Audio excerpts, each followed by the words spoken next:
Hey guys, we're out here, we're getting ready to fire up the smoker for the dry rub smoked wings. They're going to be unbelievable. Wendy's already set them up in the brine. They've been brining now for about 3 hours, so we got to start up on this smoker. Now everybody has their own way of doing their smokers.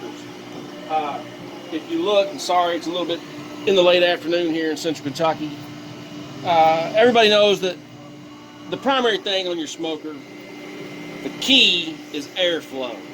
You have to have your airflow. Now I use a chimney setup to get me started. In the bottom of your smoker, you probably can't see it really well, but I have like a, you can get these at Walmart or wherever, a metal, like aluminum roasting pan, if you will.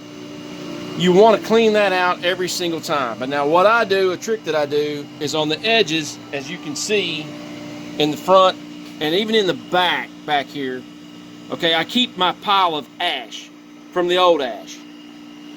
That brings in and stores in that heat, and it also forces the air to now go through underneath in the empty cavity where I put in a brand new pan, and it lets that flow go back into your chamber for smoking. Now we have an Oklahoma Joe's smoker grill. It's a 3-in-1 grill.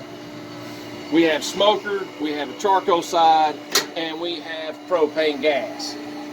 And I'm sure, as you all can guess, we probably hardly ever use that one. Now what we're going to do is we're going to fire this thing up. I'm going to light my paper underneath my chimney, get it going. As soon as I get it going, I'll be right back to show you what we got going on and a couple of tricks of the trade when it comes down into your smoker chamber. So see you here in just a few minutes. Okay everybody, now that you've got your airflow flowing in the right capacity that you want everything open. You want your stack open. You want your bottom door open down in your main chamber, in your fire chamber. Now once we get our charcoal really going and going good, we're going to add a little bit more hard charcoal is what I do. And then I mix it with, in this particular recipe, with a little bit of Kingsford applewood to go with my hard charcoal. Two different things, but it gets the effect and the flavor that I want. Now also, depending on what you're cooking, what flavors you're trying to go for, etc. Now on these dry rub smoked wings, the wood that I'm going to be using tonight is going to be a hickory, just based on the flavors and everything else that goes into the dry rub on it. You know what I'm saying. So once you get, and Wendy, take a good look at this down in here so that everybody can see it.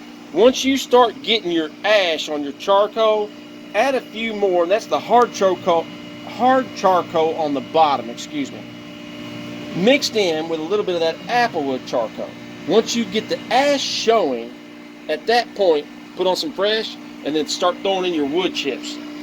Leave everything open, and then we're going to shut that chamber door down. Now, if you look at your temperature gauge, where you want to be on this for these particular wings, because we're cooking wings tonight, is going to be 250.